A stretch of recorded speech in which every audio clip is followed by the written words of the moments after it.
El reloj indica en este momento las 8:06 de la mañana.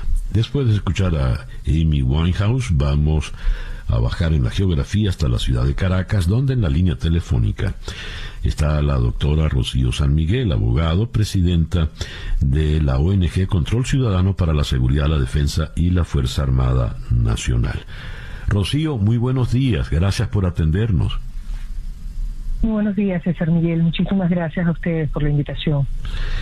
Militares colonizan ministerios claves en Venezuela. Esto se publicó en el día de ayer por Control Ciudadano. Me llama mucho la atención el verbo colonizar. Es decir, no pusieron militares, ocupan ministerios claves en Venezuela, o ascienden, o entran, sino colonizan. ¿Por qué ese verbo, Rocío? Sí, es muy significativo ese verbo y pretendemos con ello explicar una situación que ocurre una vez que son designados efectivos militares en cargos de la administración pública.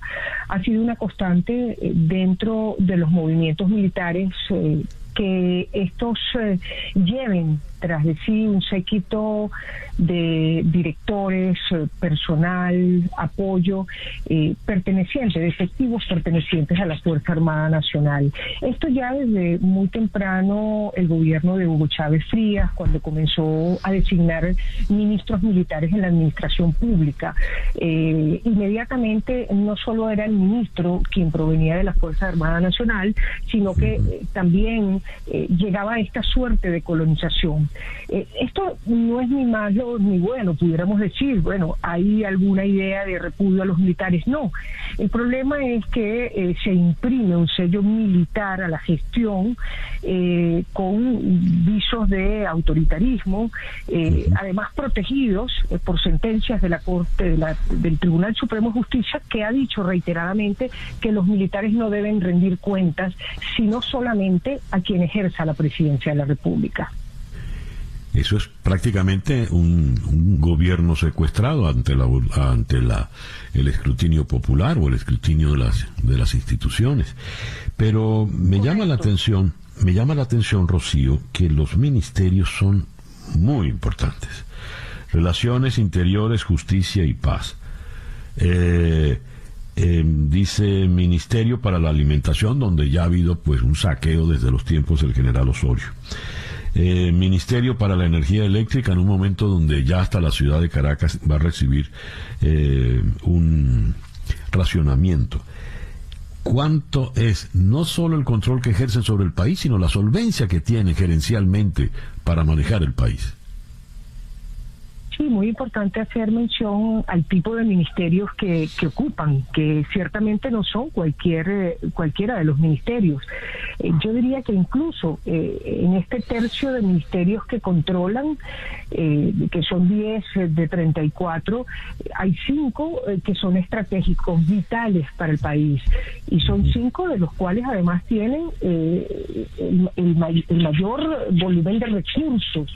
Efectivamente, no referimos al defensa interior, no hay que olvidar alimentación, y esta nueva colonización que ocurre con la designación de William Serantes Pinto, que viene a ejercer como comandante general de la Armada al frente del desarrollo minero. Pero hay que añadir otro, César Miguel, el despacho de la presidencia, desde donde se ejerce más de un centenar de funciones vinculadas a organismos desconcentrados que dependen del presidente. Allí hay toda una situación de poder real que rodea al presidente. Incluso yo he llegado a pensar que se aseguran los militares en esta nueva etapa de los diálogos una suerte de colonización. Es decir, sabiendo que dentro de la agenda de los diálogos se encuentran temas que podrían tocarlos, como lo que es la reparación de las víctimas, que es uno de los puntos de la agenda de diálogo. Ellos están asegurando de alguna manera esta colonización del poder en Venezuela. Cabría como hipótesis de trabajo para entender este nuevo aumento de la presencia de los militares en la administración pública. Rocío, Me llama la atención un elemento. Los militares han funcionado no solo en Venezuela, sino en casi todas partes, como una suerte de cofradía. De hecho, en el mundo militar nosotros pasamos a ser civiles, y el civil siempre se le menciona con un dejo de inferioridad. El militar es el que tiene el control, tiene las armas. ¿Cómo se puede explicar que un civil tenga tal control militar? Sí, esto ha sido una tradición en el mundo. Es decir, el problema de las relaciones civiles militares es un desafío que los países democráticos tienen que abordar, y en Venezuela hay muchos puntos que resolver, no solamente que hayan sido generados en el marco de la llamada Revolución Bolivariana, sino también que datan desde mucho tiempo atrás ese vínculo de las llamadas relaciones civiles militares. Yo recuerdo muy tempranamente, ya en el año 2000, ciertamente cómo ocurría en muchas esferas de control por parte de los militares ese dejo de inferioridad con el cual los militares nos miraban a los civiles en la administración pública. ¿Por qué? Bueno, porque no están acostumbrados a discutir las ideas. Dentro de la institución militar no hay democracia.